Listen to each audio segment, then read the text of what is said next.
মেয়ে স্বীকার করে না যদি আর হয় স্যার আমার আগে নতুন কোনো একটা প্রশ্ন উঠে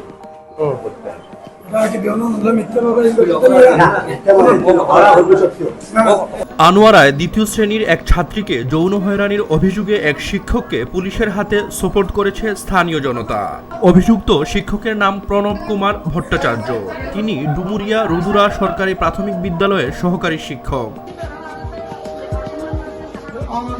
সোমবার সকালে বিক্ষুব্ধ অভিভাবক ও এলাকাবাসী অভিযুক্ত শিক্ষকের বিচার দাবি করে স্কুলটি ঘেরাও করে। এক পর্যায়ে অভিভাবকরা অভিযুক্ত শিক্ষককে মারধর করে জুতার মালা পরিয়ে দেন। পরে ওই শিক্ষককে পুলিশের হাতে তুলে দেয় স্থানীয় জনতা। অভিযুক্ত শিক্ষক আনোয়ারা উপজেলার পরইকুড়া ইউনিয়নের পাটনিকুড়া গ্রামের অধীর ভট্টাচার্যের ছেলে। স্থানীয় সূত্রে জানা যায়, শিক্ষক প্রণব কুমার ভট্টাচার্য বিভিন্ন সময় ধূমপান করে ক্লাসে প্রবেশ করেন। দ্বিতীয় শ্রেণীর এক ছাত্রীর বিভিন্ন স্পর্শকাতর জায়গায় হাত দিয়ে যৌন হয়রানি করেন। এ ঘটনায় ভীত সন্ত্রস্ত হয়ে ভুক্তভোগী শিক্ষার্থী স্কুলে আসতে অনীহা প্রকাশ করে।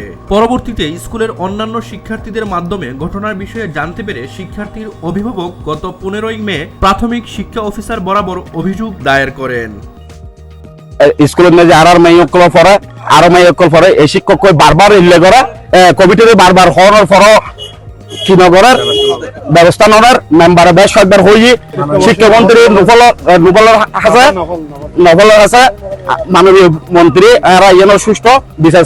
বিদ্যালয়ের একাধিক ছাত্রী জানায়, শিক্ষক প্রণব কুমার ভট্টাচার্য প্রায় সময় ছাত্রীদের যৌন হয়রানি করেন। বিষয়টি তারা অন্যান্য শিক্ষকদের জানালে তারা ছাত্রীদেরকে অভিযুক্ত শিক্ষক থেকে সতর্ক থাকার পরামর্শ দেন। বিষয়টি সুরাহা না হয় আজ সকালে স্কুল ঘেরাও করেন অভিভাবক ও স্থানীয়রা। এক পর্যায়ে অভিযুক্ত শিক্ষককে মারধরও করা হয়। আনোয়ারা থানার ভারপ্রাপ্ত কর্মকর্তা সুহেল আহমেদ বলেন, আজ সকালে স্কুল কর্তৃপক্ষ বিষয়টি জানালে অভিযুক্ত শিক্ষককে উদ্ধার করে থানায় নিয়ে আসা হয়। এ ঘটনায় লিখিত অভিযোগ দায়ের করা হয়েছে। পরবর্তীতে আইনি ব্যবস্থা নেওয়া হবে।